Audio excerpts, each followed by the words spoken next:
Hello and welcome back to Deprogrammed. This is the New Culture Forum show where we do our best to fight back against the forces of ideological conformity, especially among the young. My name is Harrison Pitt. I'm a contributing editor at the European Conservative magazine, and I'm delighted to be joined today, as ever, by Connor Tomlinson, one of the leading contributors at Courage Media, and our special guest this week, Carlos Baruna Caluete, who is a writer whose contributions range from political philosophy to current affairs, the author of a book named Metapolitics, and the man behind the Europos, YouTube, and Substack. Carlos, welcome. Thank you for having me. One of your most viewed videos, we'll start with you, Carlos, is a deep dive on the Frankfurt School. This is a term that many people will have heard, and it's often sort of described as cultural Marxism, both for brevity's and for clarity's sake. And I thought it might be instructive to read what I regard as the highly politicized Wikipedia definition of cultural Marxism. It says, cultural Marxism refers to a far-right, anti-Semitic conspiracy theory that misrepresents Western Marxism, especially the Frankfurt School, as being responsible for modern progressive movements, identity politics, and political correctness. The conspiracy theory posits that there is an ongoing and intentional academic and intellectual effort to subvert Western society via a planned culture war that undermines supposed Christian values of traditionalist conservatism and seeks to replace them with culturally liberal values. Now, would you say that settles things, or should people still watch your video? People should always watch my videos. That's interesting. I hadn't read that before. Putting it in those terms certainly is sort of obviating the point. A lot of these thinkers were very explicit about wanting to subvert existing institutions, inherited identities. Two in particular, the ones that I've focused on in the video you mentioned, Adorno and Marcuse, are kind of coming at it from very different positions. But the end result is always, break down to be free. And it's not just Marxist freedom in the sense of transcending the labor relations that proliferate during the capitalist post-industrial revolution phase of history. It's more than that, and that's where the cultural adjective does become relevant, in my view, because what they're doing is trying to some degree, orient themselves in terms of the two great advances that we've seen in the modern era as they understand them. Marx on economics, albeit they don't agree with Marx on everything, certainly not on his sort of historical optimism. Adorno doesn't. And Freud on psychology, right? It's psychological liberation. Marcuse is very explicit about that. He has an essay on ecology. You're talking here about Herbert Marcuse. Yes, Herbert Marcuse, who actually studied with Heidegger, and he's a very interesting figure. But in his essay on ecology, he talks about psychological liberation through a political movement. And it's in Freudian terms, and we can get into that, and what does it mean to synthesize Marx and Freud, and what are they doing with that peculiar synthesis. But I think cultural Marxism is legitimate. I don't think that the Frankfurt School is entirely responsible for subversion of Western culture institutions or wokeism. I think there's a lot of vectors. I think queer theory, I think Foucault, I think there's a lot of different thinkers that have gone into that, but the Frankfurt School is definitely one of the affluents into that great river that we've unfortunately seen sort of flood recently. Yeah. What would you say is the overarching theme that is reflected in these, overarching theme of the Frankfurt School and of cultural Marxism that is undeniably reflected in these sorts of movements? I mean, one of the features of your video, Carlos, one of the things you talk about is how there's a sort of overarching war on form, on coherence, on anything that is positive, for fear of that such implicit hierarchies necessarily exclude certain things and thereby coerce them or do violence to them. And you can see that to some extent reflected in everything from resentful forms of race communism to body positivity. We need to celebrate fatness as a sort of weapon against beauty standards. Would that be, and I suppose you attribute that primarily to Theodor Adorno, who's one of the major thinkers in the Frankfurt School, who believed very strongly that any form of coherence was, whether aesthetic, whether moral, whether political, whether metaphysical, was sort of implicitly Nazi or totalitarian in some way, because it constituted a definite set of standards that excludes the lesser by definition and does violence to it in the process. Yeah, exactly that. I mean, this idea that whenever you assert something, whenever you have a coherent form, you necessarily exclude something else. And that which is excluded is going to eventually be violated. You're eventually going to want to engage with it with hostility because it's outside of your standards. Adorno, in terms of his relevance, and sort of to put things in a slightly comical way, Adorno is coming at this through melancholy. He's talking about the tragedy of human existence, and you can sympathize with him. He had a difficult life. He emigrated from Germany in the late 30s. He's Jewish, we should say. Yes, half Jewish. And he, although Adorno is his mother's name, Okay. who was Italian, or French, Corsican. And so he's coming at it as the concern troll. Oh, you care about beauty? You care about nation? Really? You know that leads to fascism. I'm worried about you. You shouldn't. It's very Freudian. Yes, in a sense. Marcuse even more so. But he takes a different tact, you know. You care about beauty? Yeah. Patriotism? Oh, you're an incel, man. You're repressed. You gotta open up to experiences, you know. Sky's the limit. So one is tragic, one is moralizing, and the other one is more orgiastic in his philosophy. Orgiastic. Yes.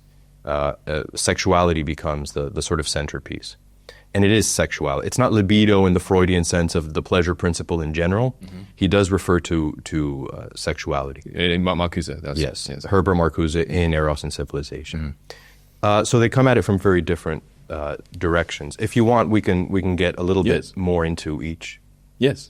I've chosen them for that reason, because it feels as though their approaches are relevant to us today, that they kind of do the best job at defending very bad ideas.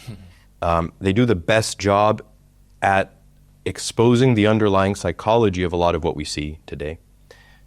There is I think it's from Negative Dialectics, heady sort of term. It's one of the major works of Adorno, and there's a quote there that the point of social critique or the point of social thought ought to be to expose the disjointedness and the untruth of totality. He doesn't mean totality as in everything, an account of everything, a theory of everything. He means any totalizing idea, which is to say any idea that pretends to reconcile contradictions. Any idea that seems to be reconciling contradictions, that seems to be giving you a sense of positivity, of wholesomeness, is probably hiding oppression, and you have to expose it. And in another one of his works, which is very much worth delving into, Minima Moralia, we can talk about why he chose that title, but the subtitle is Reflections from a Damaged Life. Right, so it tells you where he's coming at it from.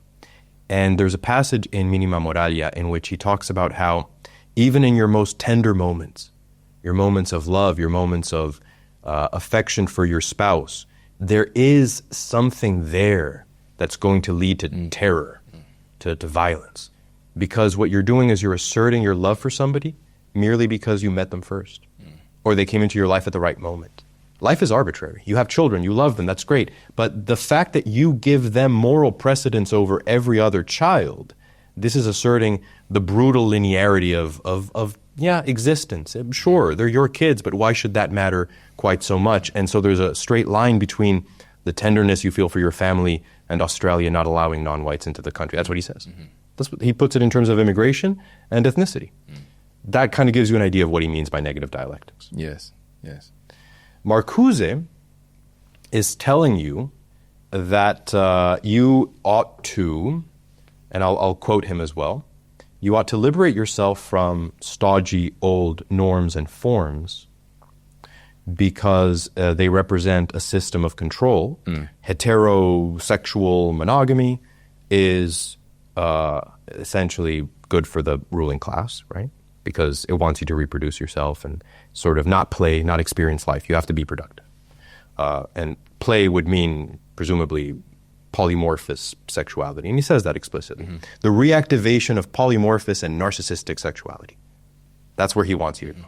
Which is Freudian. It's a regression to the pre-puberty phase of supposed sexuality that Freud imagines, in which we are at one with maternal eros. The world is the mother, and we're at one with the mother. We want to take care of the mother. We love everyone in that state. So you have to sort of return to that. In a sense, communism is a return to primitive communism, but in different terms. Well, he's recommending a return to that regressive sort of infantile state. And that would mean having a sort of entropic, so to speak, a diffuse sexuality that's not really, it's not heterosexual or focused on monogamy. Connor, you and I were walking through London Victoria train station once, and I remember you summarized Marcuse in a single sentence, you said that Marcuse basically thought we needed to destroy Western civilization in order to make sure that Hitler didn't happen ever again. Yes, I mean, was it Horkheimer who said there can be no poetry after the Holocaust? Adorno, that's one of the two. It seems like, so I'll be very provocative here.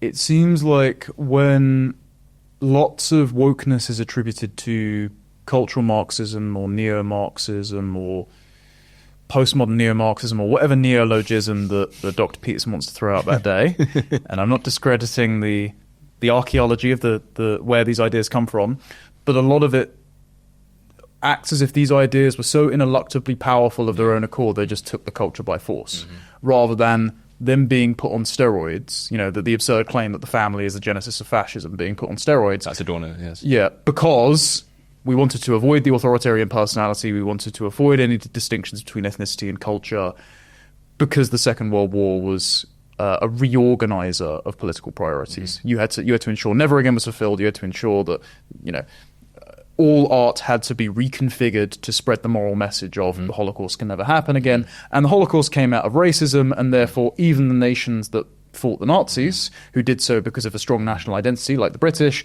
well, they could morph ineluctably into the Nazis if we let them go unchecked.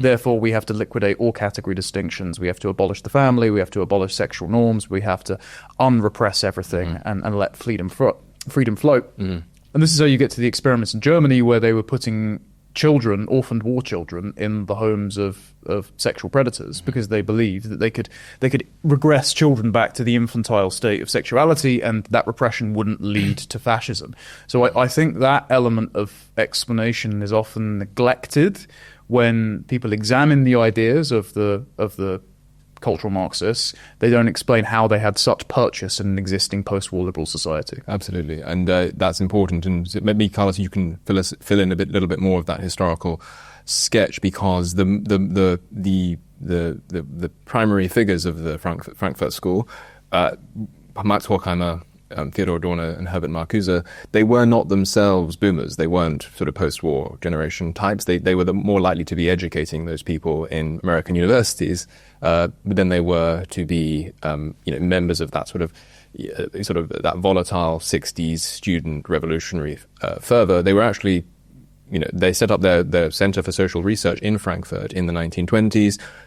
Since many of them were Jewish, it wasn't very congenial to them after 1933 for understandable reasons, so many of them came instead to the United States. And I think it would be fair to say that they were Marxists through and through. Then in the 1910s and 1920s, they probably were very sort of dogmatic classical Marxists. But one of the things that forced them to reevaluate Marxism, I suppose, is precisely this kind of historical context, because Marxists would have predicted in the 1910s, 1920s, and even in the early 1930s that the sort of dialectical cycles of history were leading Europe, particularly Germany, which was a heavily industrialized nation. Remember, they live in Frankfurt, in the western part of Germany, which is the most industrialized. Well, the classical Marxist prediction would be that communism is going to sweep across Europe, and there is going to be a sort of festival of liberation across the continent. Instead of communism coming to Europe, fascism came to Europe. So this needed to be explained. They were flexible thinkers in a way. There were many Marxists who decided that they should just double down on their classical Marxism in a very dogmatic way, but they were sort of responsive to circumstances, and this is why they felt the need to incorporate what they viewed as sort of subsequent Freudian insights into the analysis of Marxism, and also, particularly in the case of Herbert Marcuse, to try and re-excavate the younger Marx. He wrote a book about the young Marx, I believe in the 1930s, and the young Marx was more indebted to Hegel. So this might sound all quite arcane, but I suppose in principle, what it meant is that the Frankfurt School, rather than having a kind of single-minded focus on economics and the economics science of history that Marx was interested in, they were interested to reconnect Marx to its roots in Hegel, which is, of course, concerned with spiritual forms and the way in which this creates a culture and makes it the way that it is, and through Freud, as we've sort of already been touching upon, an interest in psychology. So you get this Adorno wanting to instigate a war on positive spiritual forms that he viewed as incipiently tyrannical. And I suppose their main interest in Freud had to do with the fact, or I would argue, I don't know what you think, but their main interest in Freud stemmed from the fact that, gosh, why wasn't Germany ripe for a communist revolution in the 1930s? What sort of psychological blockages, what sort of psychological pathologies were standing in the way of that progress? Would you agree that that is a sort of a good sketch of the intellectual milieu in which they saw themselves as existing in the 1930s, 40s, and 50s? I think so. Yeah, I think that the idea that there's a psychological dimension to human society, because otherwise things would have gone right. Yes, they went so terribly wrong, and so you have to dig into the psychology of the average German, the average Westerner, the average person, and figure out why they're so prone to. You mentioned the authoritarian personality. Why they're so prone to developing this authoritarian personality, right? Adorno's answer is thoroughgoing. We didn't mention it before, but tonality in music, representational forms in art, which Marcuse agreed with. He wrote about art as well, and very much disagreed with the modern and the Baroque, and in general, the Western trajectory of art as one that was sort of hiding this desire to dominate form, to dominate nature, to sort of impose itself. So they give very thorough answers to the question, why did things go wrong? Because everything about your culture, in some sense, is wrong. Mm-hmm. You should be listening to atonal music. You should be enjoying abstract art. I'm being a bit, facetious, but not really. It is how you get to Duchamp's urinal. Sure, it is. And I'm not, perhaps, not every modern artist or art critic has read any of them, but that doesn't matter because their ideas have become pretty ubiquitous. Not just their ideas, but the underlying psychology is there. And again, so that we don't have to draw a clear genealogy of ideas, we can just say they describe what we see extremely well. Whether they've been read widely or not, which Marcuse had influence. But Marcuse, he would have been far more influential on the 60s than Adorno. Adorno was not at all. He didn't like the hippies. He wouldn't have enjoyed much of what they were doing. Marcuse more so. Marcuse's talk of sexual liberation certainly fit right in. He did work for the OSS, the precursor to the CIA. Oh, right. During the war. And for the State Department in the United States. So he had interesting positions. And he taught many of the student radicals, including ones who became quite relevant, like Angela Davis, who's viewed as a sort of foundational black activist in the whole BLM movement. So there is a connection there that is historical as well as just it pervading the ether. Yeah, there you go. Interesting. The only element that I would leave out of there that perhaps you would, we should introduce is Heidegger, because Marcuse did study with Heidegger. And interestingly, I think some of the ideas that Heidegger expresses in the question concerning technology, that we have to be careful not to make nature into just a standing resource, that it's more than that we should try to perceive nature the way he thought the pre-Socratic Greeks did, which, okay, that's a stretch and a half, but that we shouldn't view nature merely as a resource for us to exploit. That idea finds itself in the Frankfurt School, and they take it in an awful direction. Not saying that Heidegger took it in a particularly edifying direction himself, but they are more in the debt of Heidegger than they admit in their works, I think. That's the other element there. But yes, overall, absolutely. Things went very badly wrong. The Marxist narrative doesn't function, so where do we go from here? Freud. People's psychology is to blame, so we have to alter their psychology, we have to address their culture, and we have to do that in a very thoroughgoing way. Forgive the brief interruption. Now, don't eat breakfast until you learn about caloric bypass. Your breakfast is setting you up for the entire day to either gain weight or lose it. The term breakfast literally means to break your fast that you started the night before. About 4 hours after you eat dinner, your body switches from the nutrients we get from food to the stored glycogen we have in our bodies. Once glycogen stores are depleted, typically after 8 to 12 hours of fasting, the body shifts to burning fat for energy. Fatty acids are released from fat stores where they are converted into ketone bodies through a process called ketogenesis. Then, when you eat breakfast in the morning, the body starts the cycle again. This is where the caloric bypass comes into play. Dr. Gundry, a heart surgeon in California, learned that if you break your nightly fast with something called MCTs, or medium-chain triglycerides, you can actually keep burning fat throughout the day and use it for energy. But there are specific types of foods that contain these MCTs. Using this breakfast breakthrough, he was able to lose 70 pounds just through diet, and he did this in his 60s. You can find out all about it and his exact method by going to thehealthyfat.com/culture. That's thehealthyfat.com/culture. Or click on the link in the description box below. It is important to remember that everyone's body processes fat differently, and it all depends on your unique metabolic type, which is why in the video he released for my special viewers, he talks all about it. It really is quite fascinating and might change the way you think about health. Go to thehealthyfat.com/culture or click on the link in the description box below. Back to the video. Yes, so you end up getting a kind of critical investigation into the spiritual forms that are said to make a culture coercive, and the psychopathological pathology is said to prevent progress from being made, and perhaps even said to be symptomatic of some kind of future fascistic drive. And so, would you say, Connor, that this links the cultural Marxists very strongly to the idea of a kind of managerial society? Is there a relationship there between that form of political government and the cultural Marxist ideology we've been laying bare over the last 20 minutes or so? I would say that they prey on the existing liberal need to expand the state to become managerial, to ensure the guarantees of freedom and equality under liberalism are made good. And this is why you got the likes of Antonio Gramsci saying that we need a war of position, and Rudy Dutch, who was a student activist who took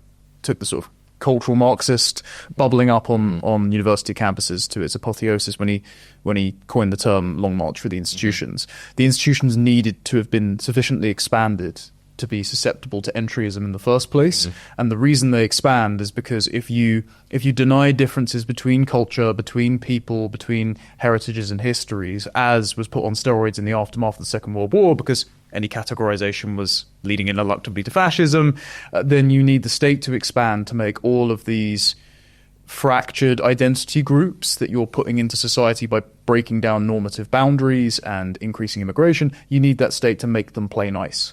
And so they expand into basically a surveillance state with increasing speech laws, with increasing codes of conduct to ensure that multiculturalism works.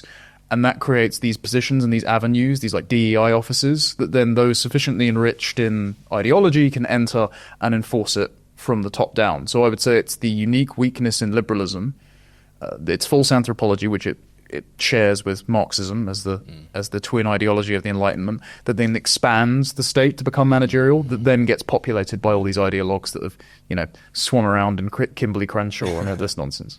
But it lands us in a very paradoxical situation, doesn't it? Because on the one hand, we've said that one of the overarching features of the Frankfurt School and of the cultural Marxist movement that they set in motion was a desire to prosecute a continual war on form, on coherence, and on order. And yet, presumably they've accepted, and yet what we're saying here is that a certain political order has itself emerged from this opposition to order. Do they see that potential contradiction, that potential paradox? Do they try and resolve it in any way? Carlos, would you say? How can you have a political order based on a kind of riotous reveling in chaos, which is sort of what you get in Marcuse, or just sheer opposition to order, which is what we get in Theodor Adorno, because there clearly political arrangements do exist in an orderly way that are reinforced by some of these ideas. I don't know that they would have seen much of a contradiction. Do they address that directly? I'm not sure. But certainly the idea that once you're liberated, you're going to create liberated institutions, right? You're going to create liberated structures. Your relations are different. And there's so much emphasis on the kind of relation that emerges from the breakdown of the old relation that to them, perhaps there would have been a kind of seamless sense that, yeah, of course, we're going to have a managerial state. They wouldn't call it that, but we're going to have something. And it's always the case, of course, that when you break a person down and they lose their footing in what we would consider to be a more organic, more natural identity, they're going to become more vulnerable to outside control. And when you break a society down and its historically inherited bonds aren't there anymore, you're going to have predatory elites that find it a lot easier to control people. We have a lot of examples of that. I think there is a sense in which that's already sort of baked into the cake, even with the Frankfurt School. I don't think that they're not anarchists. They're not rejecting the emergence of some new structure after the breakdown of old forms. They're counting on it. People require those, and we can get into the paradoxical ways in which we've seen people become more vulnerable now, perhaps than they used to be, or more dependent now because of the kind of ideas that the Frankfurt School were promoting. But yeah, I don't think that they necessarily would have seen that as too much of a contradiction, or at least they would have been happy to paper over it. What do we think then? I mean, so one of the terms used in the Wikipedia definition is conspiracy theory. Do we think that all of this was well motivated but mistaken, or is there a subversive feature to it, a more sinister feature to it? What do we think, gentlemen? I mean, it's hard to argue that it isn't subversive when they say we need a war of position and a long march through the institutions. Okay, so the best example of this is critical race theory, where a group of Marxist lawyers got together in the 90s at a convention and collaborated to create the application of cultural Marxism to American race politics, because they were upset that the civil rights movement ended in a co-opting of revolutionary fervor into the establishment rather than racial equity. Like they were despite MLK himself being a questionable character surrounded by trained communists, he ended up just giving birth to the welfare state and a sort of dusting off of the hands by LBJ, saying, well, that's all that then. The black people in America will vote Democrat now for the end of time, we're sorted. And they said, well, no, we wanted proper communist-style revolution on behalf of black people, therefore we have to revolutionize the legal discipline in academia, then we're going to train up a bunch of lawyers so they can go and adjudicate cases in this way, they'll infiltrate institutions, and they'll turn over the whole table. That seems to me like a pretty clear and open roadmap that they just wrote about in essays. So typically Wikipedia just gaslights you. Like I remember they said that there was a page for Transgender genocide? No, it was like the queer theory grooming theory. Oh, yeah. And it was like, oh, there's a conspiracy theory that there are queer theorists like, Gail Rubin, who say that we need intergenerational relationships, or drag queen story hour that says that children need to be pried away from their heteronormative families and enmeshed in glitter families. Like all these things you can just read in the essays. Just a conspiracy theory. Do you agree? Yes. Yes. And in fact, I mean, it gets pretty explicit. I mean, these are explicit instances, but I mean, even Marcuse, when he talks about Orpheus being a culture hero for whatever's coming next, I mean, he's referring to myths in which Orpheus originates pederasty. That's not nothing. They're pretty. They tell you. Sometimes they tell you some people tell you what they're doing a lot of the time, actually, and you have to sort of believe them when you hear them. So conspiracy theory. You yourself laid out, thought leaders that had studied with Marcuse. If you can establish a direct intellectual lineage, I think that's enough to dispel claims of a conspiracy theory. But always, even with multiculturalism, you often find that there are instances of explicitly telling you or being revealed to be pursuing, whether it's corporations or states, diversity for reasons that are politically or economically motivated. And when they do that, it's not a conspiracy theory. They're laying out what their interests are, and you can see what the results are. It's a cliche with me. You've heard it a lot of times, but the Whole Foods supermarket email leak to me was a smoking gun. Explain what happened there. Well, what happened a few years ago is that the Amazon-owned Whole Foods supermarket company experienced an email leak in which it was revealed that management was setting up a heat map, which is a map of all their different locations around the United States, in which different factors pertaining to the workforce of each location are being measured in order to determine what it is that's causing some to unionize and become a headache for management and others not to. Turns out the more diverse, the less unionizing, the better. So let's diversify. The more ethnically and culturally diverse, the less Yes. sort of natural solidarity there exists among people, such that they would be inclined to unionize and make a headache for management. So they have a sort of commercial and financial stake in diversifying formerly quite unified and homogeneous parts of the United States. That's the idea. Absolutely. It's like they read Putnam's Bowling Alone and went, yes, that, boss. Exactly. Yeah. Yes, It indeed. goes back a long way. Does. Yeah, I was recently reading, and I wasn't able to track down the reference, but it's an interview of a coal mine operator from 1900 or 1910, Okay. in which he says explicitly to the journalist, we hire Hungarians, we hire Eastern Europeans and English speakers, and we hire blacks and we hire whites and we hire all kinds. We keep them mixed up because they don't get into any mischief. Now that's West Virginia coal mine. I mean, that situation ended tragically. The history of Appalachia and the mines is fascinating. But I mean, there you have it, turn of the century, early 20th century. And they were very aware that diverse workforces are a lot better than homogenous ones because they don't give you any trouble, or they give you a lot less trouble. So it goes back a long way, but you can find Roman antecedents to that. So allow me to play devil's advocate here. John Doyle put out a very good video recently about the terms of woke right and whether or not it is a deflection tactic from the weaknesses of liberalism to subversion, to just blame cultural Marxism. And in it, he said that a lot of former left liberals will look at Occupy Wall Street and say, we were right on the precipice of toppling the whole system by, living in tents and holding up a few placards. And then they just came down on us, and you can see this exponential growth in all of these intersectional terms like transphobia and homophobia and racism in the press. And it was a divide and conquer tactic deployed by Wall Street to stop us, fighting wealth inequality.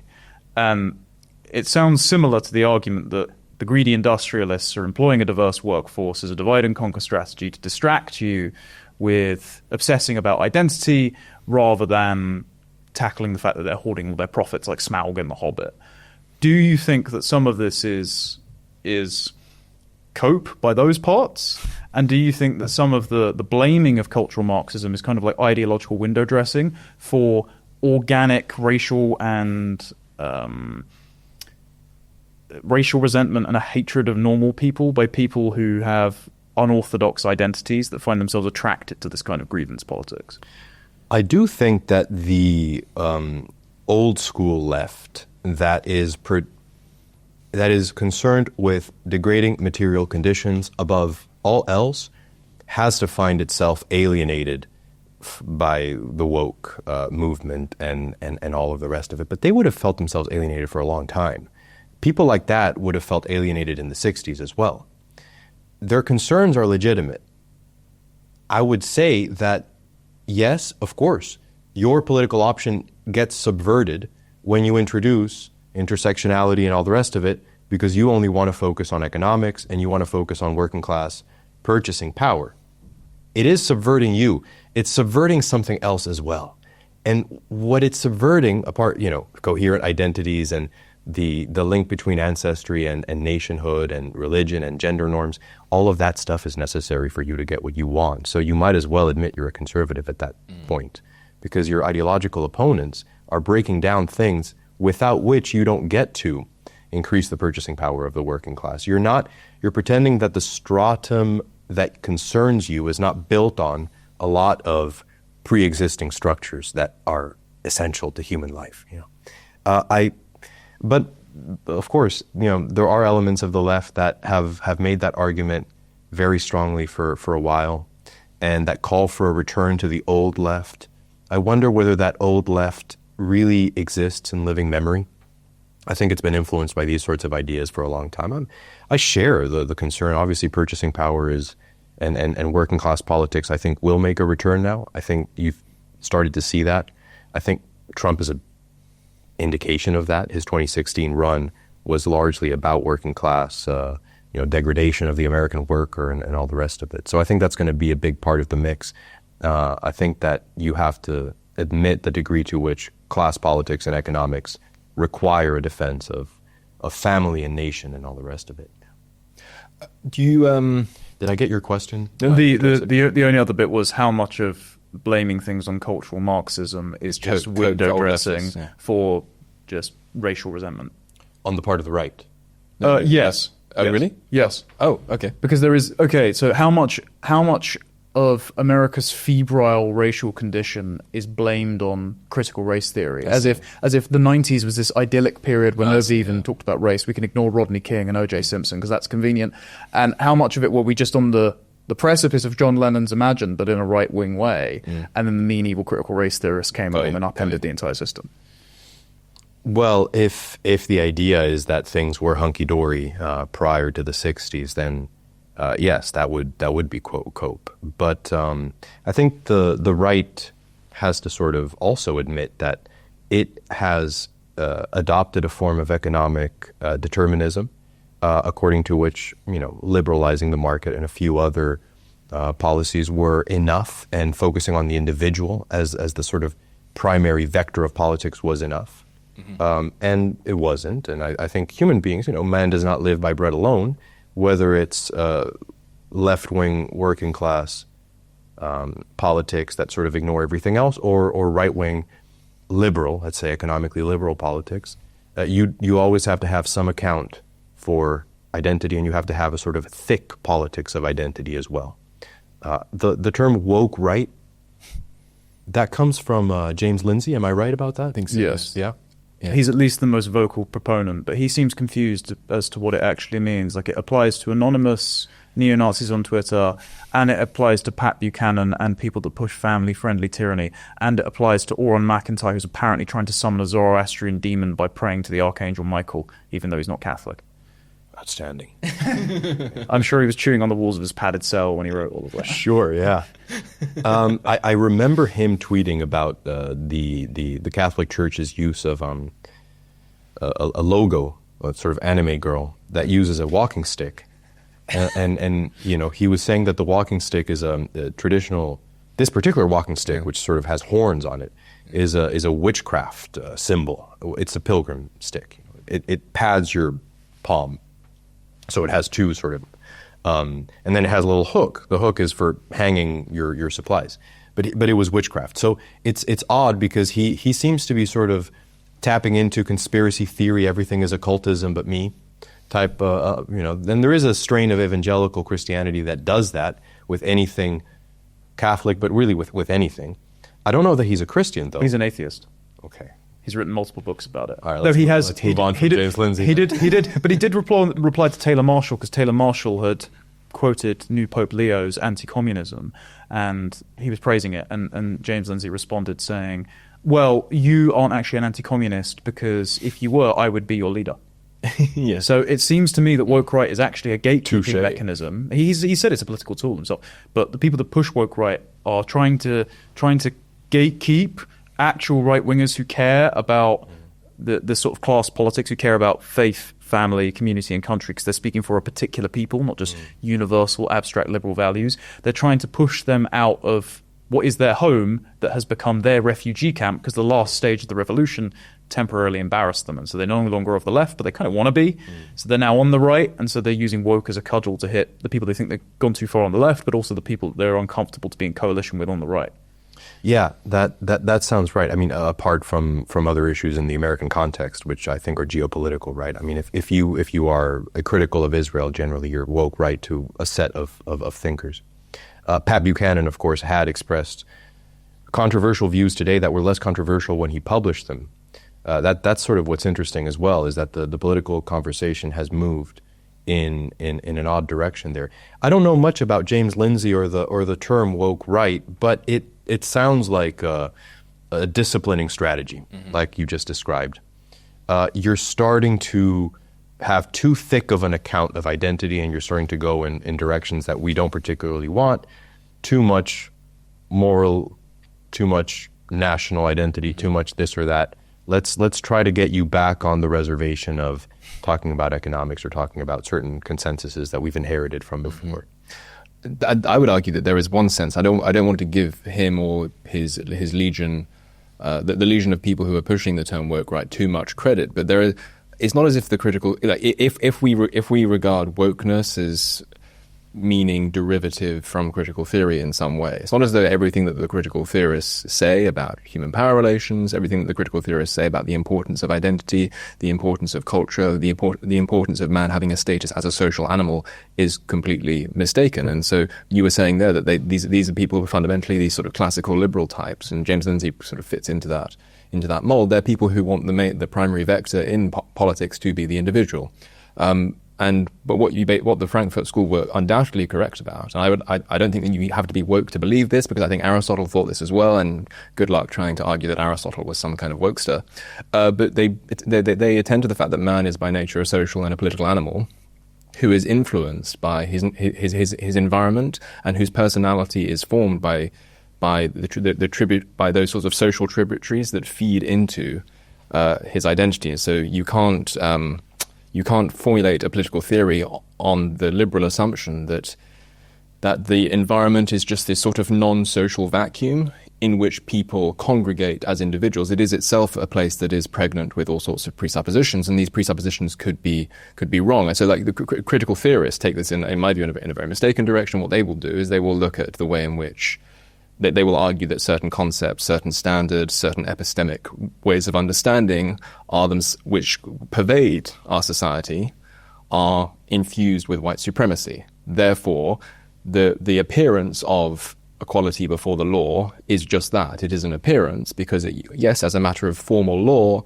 everyone's equal before the law. But as a matter of what our society is actually like, the de facto rather than the de jure, they would argue, the critical race theorists would, that racism is still alive and well, and that we need to fight a kind of curative war against it, not really at a legal level so much as at a social level. Now, I don't think that's wrong. I don't think that's correct. But you need to demonstrate that it's not correct. You can't just say, oh, here is a superficial sense in which Yoram Hazany, who is called woke right, or Pat Buchanan, who he's called woke right. Notable white supremacist, Yoram Hazany. Yes, indeed. Or all of the other people that he's called woke right. Hello. Hello. All of the other people that he's called woke right. You can't just say, oh, here are some superficial respects in which your structure of thought resembles Angela Davis or resembles Herbert Marcuse, because Herbert Marcuse and Angela Davis aren't a byword, or aren't a necessary byword for everything that's wrong. You need to argue against them, true, on their own terms, but you need to argue against us as well if we're going to be lumped in with the whole woke right brigade. And if there are some superficial similarities, or if there are some overlapping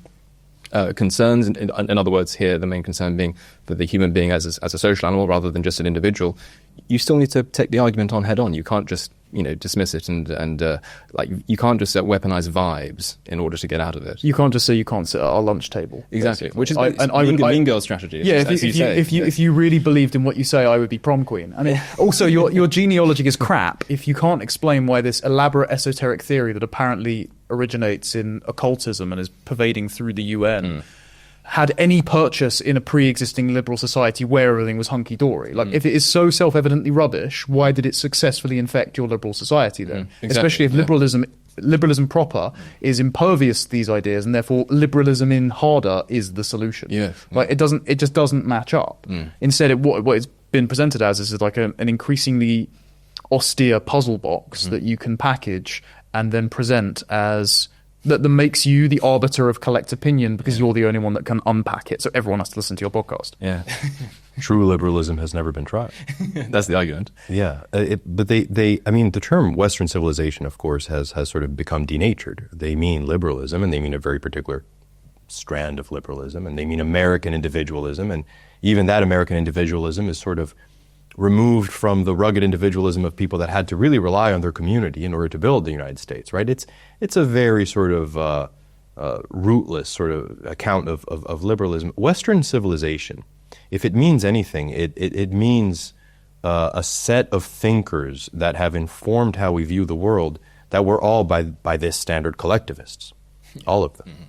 Whitehead says that all Western thought and all philosophy is a series of footnotes to Plato. I think Karl Popper blamed Plato for fascism. He did, yes. In My Open Society and Its Enemies, there's a whole chapter on Plato as a sort of prototypical fascistic, tyrannical, totalitarian thinker. There you go. And so I think if you do look at Plato and you look at the Platonic tradition, it's not just that community is necessary and is going to inform the individual, that the individual affects community and community also affects the individual.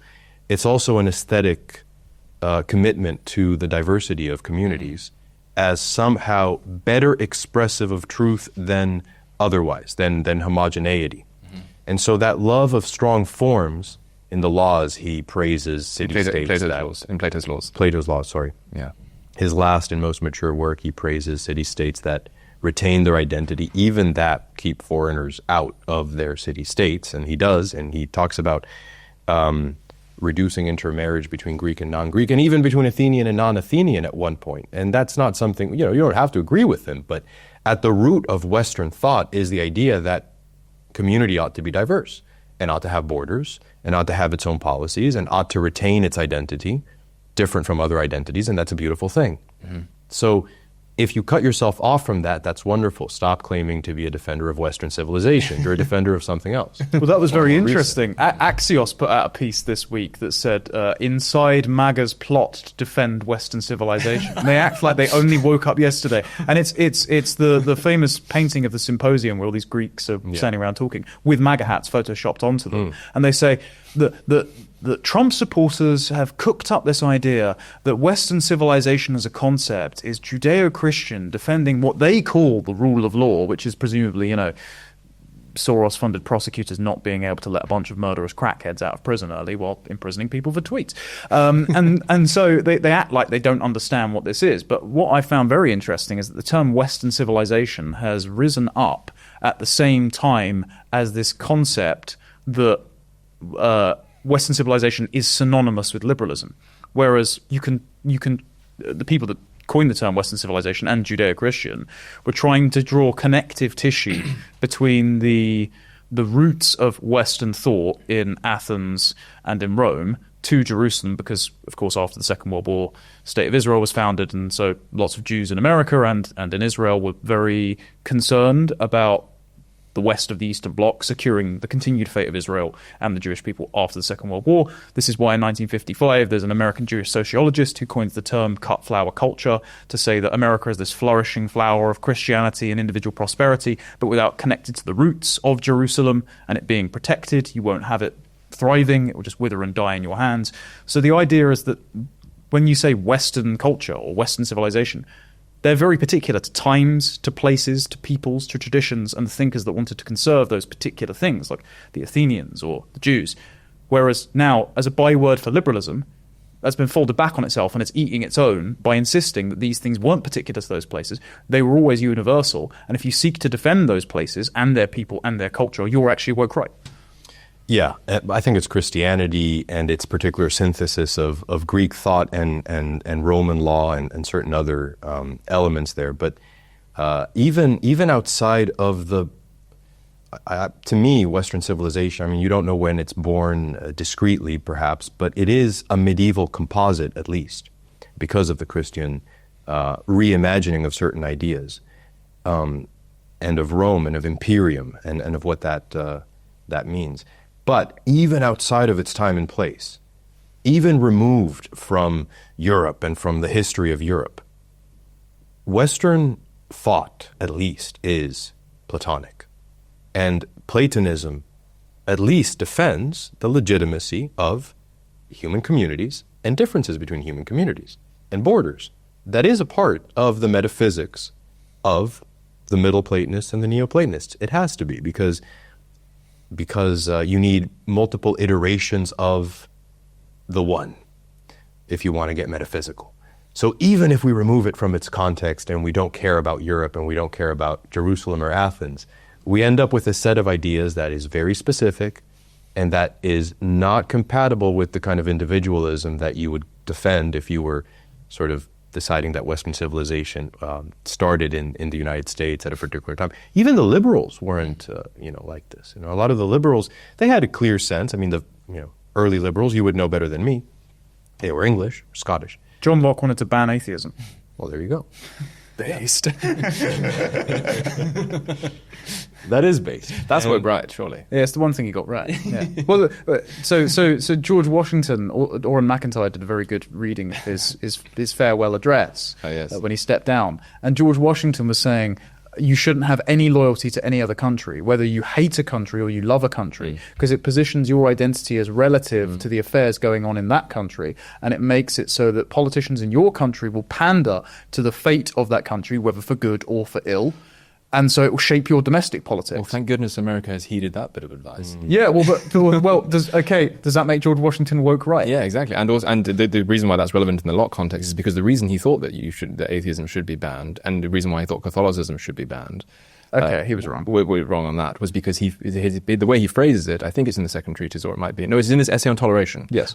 He says because Catholics have a foreign superior, the Pope, and atheists have no superior. So the fact that the atheists have none and Catholics have a foreign one was sufficient to make both of them worth banning. He wouldn't have used the word liberal, but in any liberal society that wants to sustain its commitment to individual liberty, that was his, and to representative government, or some form of representative government, or some form of the consent of the government within that context. Liberalism and classical liberalism has been brought up here. So has George Soros's name, and we've also been talking about conspiracy theories. Now, Soros's foundation is called the Open Society Foundation. We've talked about Karl Popper, who framed himself as an anti-totalitarian classical liberal, wrote a whole book, The Open Society and Its Enemies, where he tried to lay bare all of the intellectual currents in Western history that feed into a totalitarian vision, whether directly or indirectly. My rough read on the situation, I'd like to hear what you two think. We're talking about the cultural Marxists as subversive,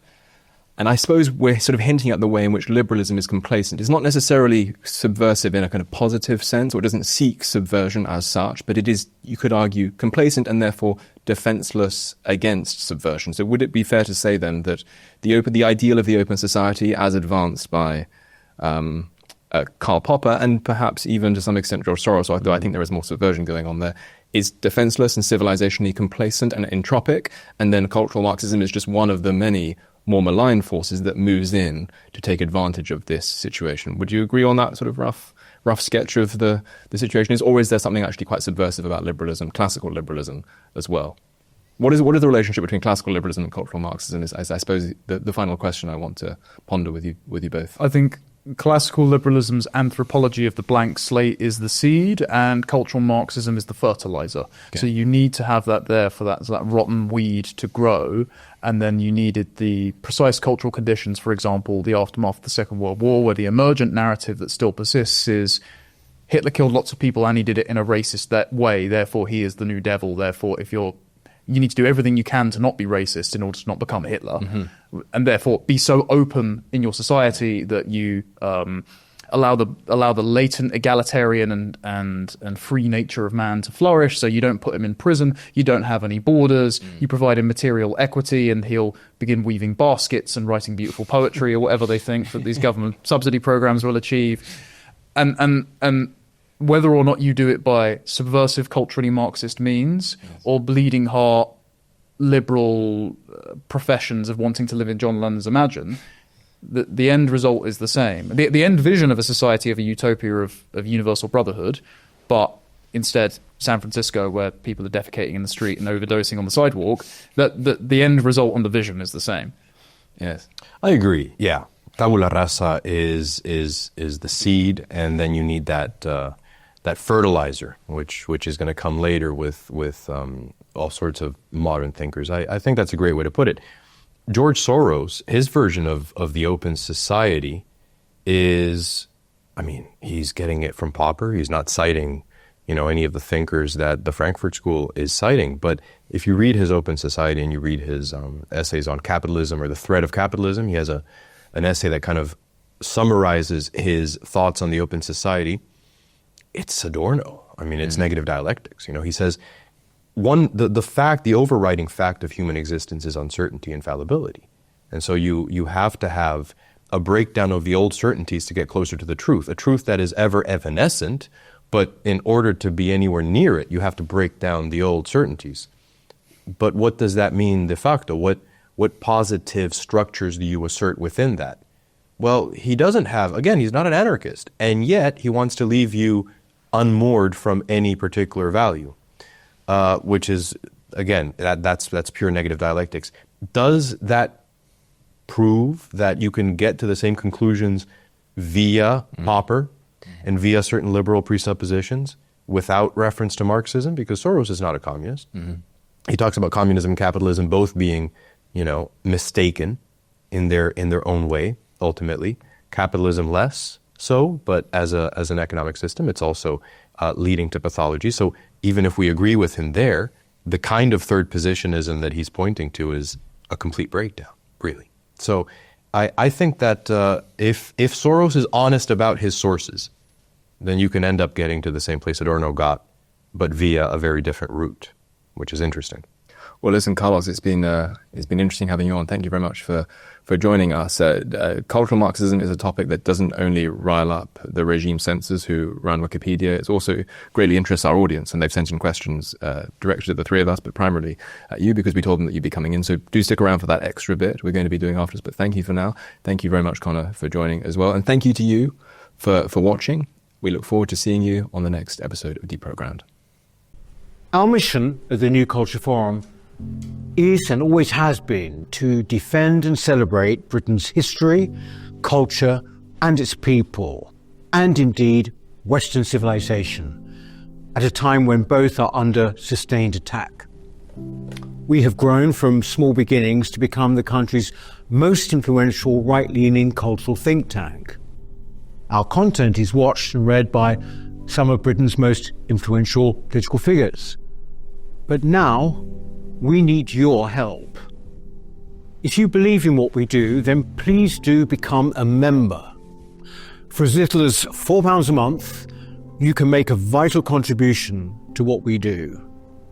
As a member of the NCF family, you will help ensure that we can continue to produce quality content online, such as our 3 weekly programs, Whittle, which is our flagship interview show, Newspeak, our panel discussion show, and Deprogrammed, which is targeted at Britain's youth.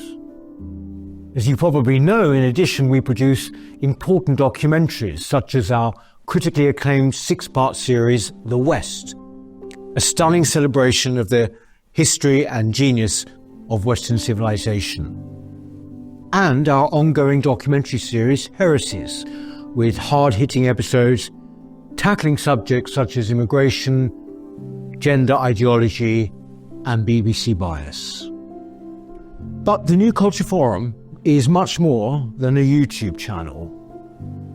We don't just complain about Britain as it is, we provide real solutions and clear policies on how we can push back against the madness and restore sanity to this nation. Our presenters are now highly sought after and have become familiar faces across the media. Our prestigious annual Smith Lecture and our regional and indeed national conferences have attracted world-class speakers. Perhaps most importantly, we are the only organisation on the right of politics that has launched a national movement without actually being a political party. And uniquely, through our NCF Locals programme, we've established some 30 active branches in towns and cities right across the nation, from Edinburgh to Exeter, and with many more on the way. We're very proud of what we've achieved, and our members have made it possible. In return, our members receive access to exclusive content, invitations to private events, free or discounted tickets to our conferences and lectures, free copies of our books, and much more. I very much hope that you'll join us too by clicking the link in the description or going to our website, newcultureforum.org.uk. Now is the time that we need your help. Thank you.